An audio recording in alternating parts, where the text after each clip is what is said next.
asalaamu calaykum waraxmatullahi wabarakaatu daawadayaasha qiimaha badan kulanti wanaagsan kuna soo dhawaada barnaamijka idinkula wadaagna sheekooyinka xiisaha badan dhankaas iyo bollywood ka jiraan fadlan daawad haddii aad tahay saaxiib nagu cusub janaalkan zaki media sabskraibe inoo saar saaxiibada joogtadana ugu xiran muuqaalka noo sheergareeya waxaa mar koowaad ku bilaabanaa sanadkii dhowaan soo ilaa 2021 dhacdooyinka hindi ugu waaweynaa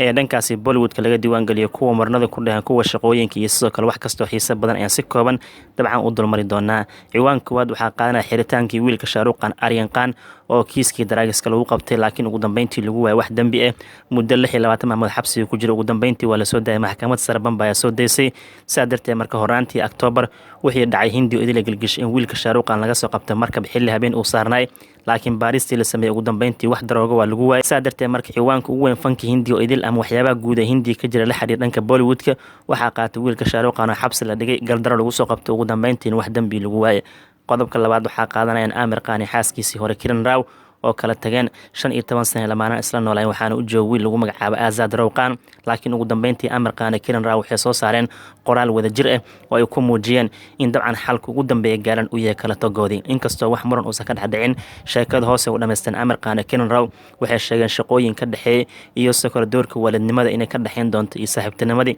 oo kaliya meesha ay ka saareen xiriirkii dabcan ka dhaxeeyeen in naagtiis ah marka Aamir Qaan iyo Kiran Rao kala tagoodii 15 sano guur ka dhaxeeyso ilaadane wuxuu qaybka highlightska ugu weynaa ee 2021 soo maray saaxiibada qiimaha badan waxaan kaloo soo qaadan karnaa gabadha lagu magacaabo Ananya Bande oo ruwacdaaga caanka ee Jackie Bande aabo u yahay ayadana dabcan gabadhan waa laga nixiyay kadib markii maalmo la geeyay xabsiga su'aalo ay weydiiyeen qoliyaha NCB ga daraagiska la xiriira waxayna ku haystaan fariimo WhatsApp isdhaafsadeen wiilka shaaruqan aryan qaan markuu xabsiga ku jiray waxay qayb ka tahay ciwaanadii ugu waaweynaa ee Bollywoodka soo maray sanadkii aan ka soo gudubnay sidoo kale ciwaanada waaweyn waxaa qayb ka Akshay Kumar iyo sidoo kale Ajay Devgan labada superstar social media weerar lagu qaaday xilli ay garab istaageen xukuumadda Narendra Modi ama ra'iisul wasaaraha Hindi markaas oo barbagaando xoogan Hindi laga fidiyay waana markii ay jirtay xaaladii kacsanad beeraleyda waqooyiga Hindi iyo dowladda isku kacsanayeen arrimaha dabcan ku aadan qorshayaasha dowladda ee keentay beeraleyda ka hor imaadeen celebrity caan sida Rihanna oo kale ayaa dabcan dowladda Hindi weerar ku qaaday laakiin Akshay Kumar iyo Ajay Devgan ugu saameyn badnaa kuwii dowladda difaaceen ayagana dabcan social media lagu weeraray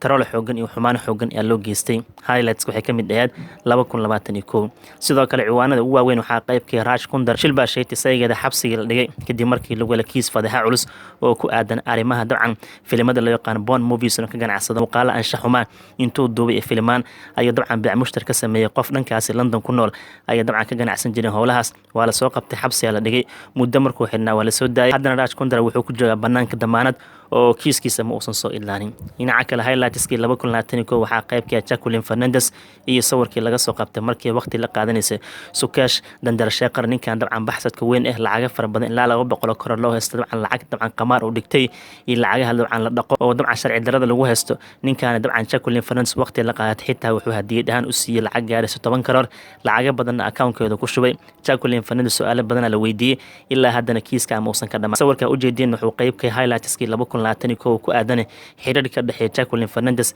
iyo ninka lagu magacaabo Sukesh in banaanka la soo dhigay dhinaca kale highlights kan soo qaadan karna waxa qaybka wiilkii kartay aryan ah markii lagu gardarooday oo Karan Johar awood u sheegtay filimkii doostana uu ka saaray gabi ahaanba uu tirtiray xitaa qaybiyay kartay aryan oo dubay wuxuu dhan ninkan wax baran ee malahan saa darteed waxa la ogaa in kartay aryan afka uu furto uu sheegay Karan Johar awood inuu adeegsado wuxuuna ku haystay filimkii dhamaanka sidee u duubtay laakiin ugu dambeyntii hadda kartay aryan waxa uu uusan ka qaadin Karan Johar wiilkan sanadkan 2022 mashaariic kala duwan oo xiiso badan oo gacanta ku haystaa filimkiisii dhamaankan waa lagu amaanay marka waxay qayb ka ahayd 2022 ciwaanada in ninka lagu magacaabo Karan Johar xoog u sheegtay kartig aryan awoodiisana waxa uu uusan kaga qaadan waxaan kaloo soo qaadan karnaa oo highlightska qaybka ee murankii dhexda ka gashay gabadha lagu magacaabo Samantha filimkii markay sameysay The Family Man 2 oo laga daawaday Amazon Prime Video filimka markii hore waxaa qabsadeen qoliyaha Tamilka oo ku haysteen dabcan Samantha doorkii ku matalis door xaq jir ah oo mucaarad ah oo gadood ah in reer Tamil iska diideen sidoo kale tan waxaa u sii dheeraad gabadhan inay xoogaa dabcan muuqaal macaan si dareen ku dhahan filimkaas ku soo bandhigtay wali muuqaalada xad dhaaf ah waa laga jarjaray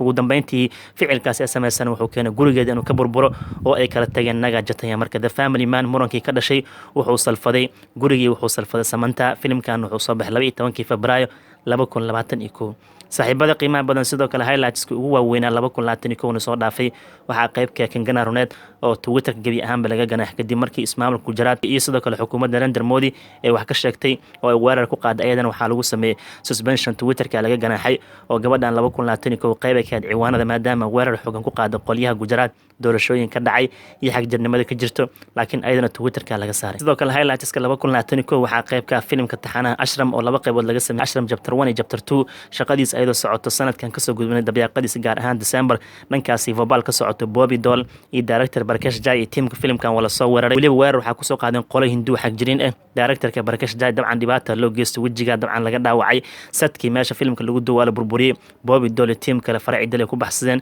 booliska kasoo gaaray qayb waxay ka tahay marka highlightska teamkii Ashram iyo dhibaatada loo geystay 2021 waxyaabihiina soo maray dhinaca kale Sonu Sood lama iloobi karo 2020 geesi ahaa Hindi oo gurmada lacagtu haysto dabcan ku baxshay in looga hortago dadka dhibaatada saameynta COVID-19 laakiin 2021 dowladda Hindi ninkan sharafkiisa dhaawaceen gaar ahaan qoliyaha canshuuraadka la dagaalamaan dadka la dhuunta markii ay weerar ku qaadeen gurigiisa iyo sidoo kale xafiisyadiisa waxaan lagu eeday inuu la dhuunta canshuur kala duwan iyo xitaa lacaga samafal lagu soo diray hay'ado kala duwan inuu ninkan si shakhsi u isticmaalo marka Sonu Sood dhaawacii loo geystay xitaa qayb ka tahay 2021 inkastoo arrintan lagu tilmaamay in arrin siyaasadeed kadib markii uu diiday dowladda haatan Hindi ka taliso xisbiga loo yaqaan BJP oo garab weydiistay inuu ka diiday ayaga ka dambeeyaan Sonu Sood fadeexada loo geystay saaxiibada qiimaha badan 2021 highlightska intaas kuma eko xitaa waxaan soo qaadan karnaa filimka lagu magacaabo Mimi oo ay sameysay Kriti Sanon filimkan asagoo aad loo sugay waxaa lagu sameeyay leaked waxaa dhacday marka waqtigii lagu talagalay waqti ka hor in la soo geliyo barta Netflix maadaama inta la xaday internetka la soo geliyay wuxuuna marka hore qorshe ahay in filimkan laga daawado 31 July barta loo yaqaan Netflix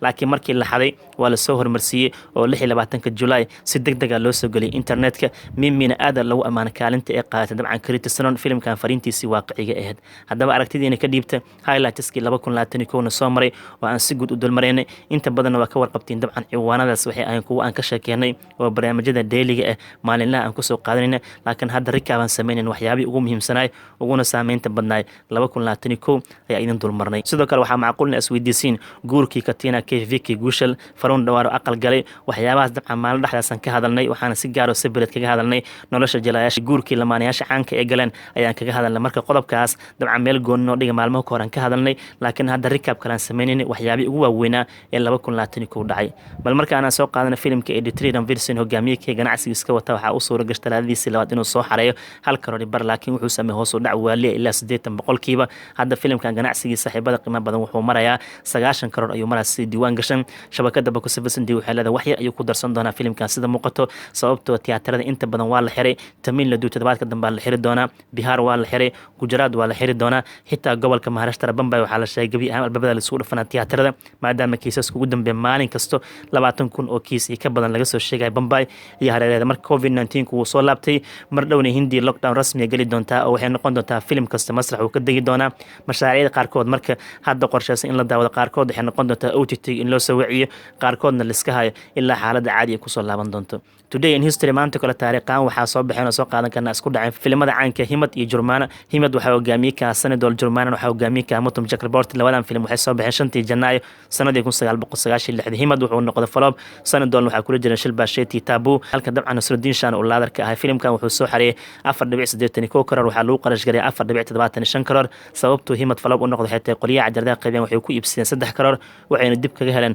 2.39 karoor sidoo kale Himadna waxa tigid u goosteen 5,731,000 qofood lacagtii 4.81 karoor oo kana filimka Himad muddo haatan laga joogo daawadayaasha ka badan 26 sano kadib waxay u dhigmataa 57 karoor dhinaca kale filimka Jurmana asigana wuxuu noqday flop wuxuu soo xareeyay 2.63 karoor waxa lagu qarash garay 2.25 karoor sababtoo flop noqday xitaa qoliyaha cajarada qaybeen waxay ku iibsadeen ku dhawaad 2 karoor hal karoor ay dib kaga heleen Mutum Chakraborty waxa ku helisay Ashwani Bef Ronit Roy iyo Sokal Raza Murad waxay ku leeyahay doolar muhiim inkastoo Jurmana aad loo jecel yahay haddana flop noqday waxaana tigid u goosteen 3 milyan lacagtii 2.3 karoor oo kana Jurmana 26 sano kadib waxay u dhigmataa 30 karoor marka labadan filim way isla gooyeen laakiin daawasho marka la fiirsanayo waa laba filim oo heer sare oo u qalmeen inay guuleystaan saaxiibada qiimaha badan sheekooyin kala soo qaadan karna waxaa qaybka wiilka musalsalaadka looga haray Arjun Bijlani haatan wuxuu xaqiijiyay COVID-19 inuu kasoo kabtay jilaagan hal toddobaad iyo ka badan wuxuu ku jira karantiin saa darteed wuxuu ugu dambeyntii banaankan usoo baxay oo wuxuu xaqiijiyay hadda inuu negative noqday wuxuuna bilaabi doonaa shaqooyinka lagu yaqaano musalsalaadka